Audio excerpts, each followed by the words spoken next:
મોરબી જિલ્લા પંચાયત ખાતે આરોગ્ય શાખા દ્વારા કેન્સર રોગની જાગૃતિ અર્થે એક વર્કશોપનું આયોજન કરવામાં આવ્યું હતું, જેમાં MBBSના વિદ્યાર્થીઓ હાજર રહ્યા તેમજ જરૂરી માર્ગદર્શન મેળવ્યું હતું। આ વર્કશોપ જિલ્લા પંચાયત ખાતે યોજાયો હતો, જેમાં વિવિધ તજજ્ઞ દ્વારા વક્તવ્ય કરવામાં આવ્યું હતું। જિલ્લાના તમામ પ્રાથમિક આરોગ્ય કેન્દ્રોના મેડિકલ ઓફિસર તથા તમામ તાલુકા હેલ્થ ઓફિસરને માર્ગદર્શન પૂરું પાડવા માટે Gujarat cancer research institute Ahmedabad ખાતેથી કેન્સર નિષ્ણાંત ડોક્ટર તથા સૌરાષ્ટ્ર કેન્સર કેર રાજકોટ ખાતેથી ઓન્કોલોજિસ્ટ હાજર રહ્યા હતા। વર્કશોપમાં હાજરી આપનારને માર્ગદર્શન પૂરું પાડવામાં આવ્યું હતું। મારું નામ ડોક્ટર આનંદ શાહ છે। હું Gujarat cancer and research institute Ahmedabad cancer હોસ્પિટલથી આવું છું।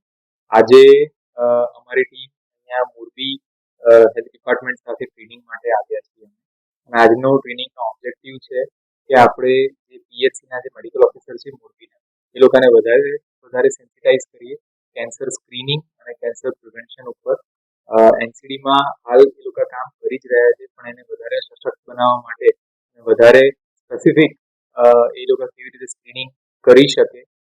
ખાસ કરીને 3 મુખ્ય કેન્સર આપણા જે છે મોઢાનું કેન્સર અને બહેનોમાં બ્રેસ્ટ કેન્સર અને ગર્ભાશયના મુખનું કેન્સર, એ 3 કેન્સર માટેની આજે અમે તાલીમ રાખીશું। આ સેન્સિટાઇઝ ટ્રેનિંગ પૂરી થશે એના પછી અમે જે CHO જે છે કમ્યુનિટી હેલ્થ ઓફિસર અને બાકીના જે પેરામેડિકલ સ્ટાફ છે એ લોકો માટે પણ આગળની ટ્રેનિંગ ગોઠવવાના છીએ। અને મોરબી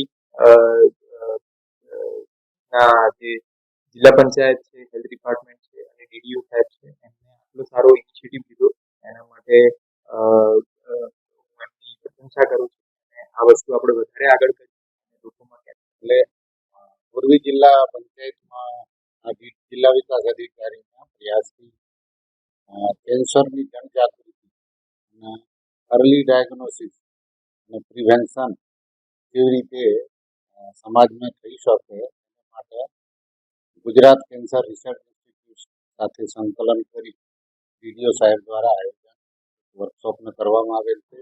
એ વર્કશોપમાં PHCના મેડિકલ ઓફિસર, RBS KMO અને કોમ્યુનિટી હેલ્થ ઓફિસરનું વર્કશોપ રાખવામાં આવેલ છે।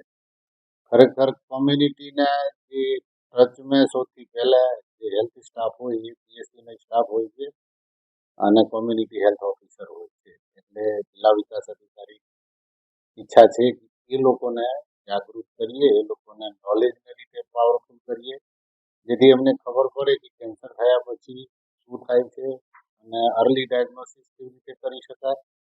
ખરેખર કેન્સરની વાત કરીએ તો ભારતનું વર્લ્ડમાં કેન્સરની વાત કરીએ તો એમાં બહુ મોટા ફાળા તો અને કેન્સરની વાત કરીએ તો એને અર્લી ડાયગ્નોસિસ કરીએ તો દર્દી સારું પણ થઈ શકે છે।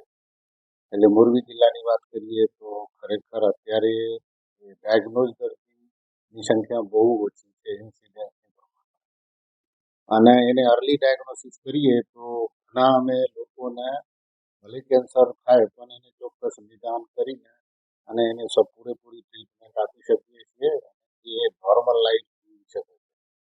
સમજો પેડિયાટ્રિક કેન્સરની વાત કરીએ તો જે ડેવલપ્ડ કન્ટ્રી છે ત્યાં 80% દર્દી સારું થઈ જાય, પણ ઇન્ડિયાની વાત કરીએ તો અગન અમે 20%-30%માં જ હજી છીએ। એનું મેઇન કારણ છે કે સમયસર દર્દી એ હોસ્પિટલમાં પહોંચી શકતા નથી।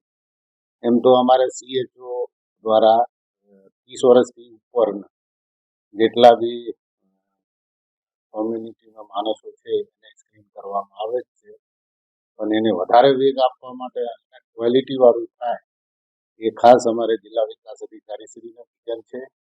અને જે અન્વયે ગુજરાત કેન્સર રિસર્ચ ઇન્સ્ટિટ્યૂટમાંથી પણ નિષ્ણાતો અમારે અહીંયા આવ્યા છે, તો હવે એ પણ આપણે આ બાબતે અમુક માહિતી આપશે। મારું નામ ડૉક્ટર DB મહેતા, હું હાલ ઇન્ચાર્જ CDHO તરીકે છું, તો કાયમી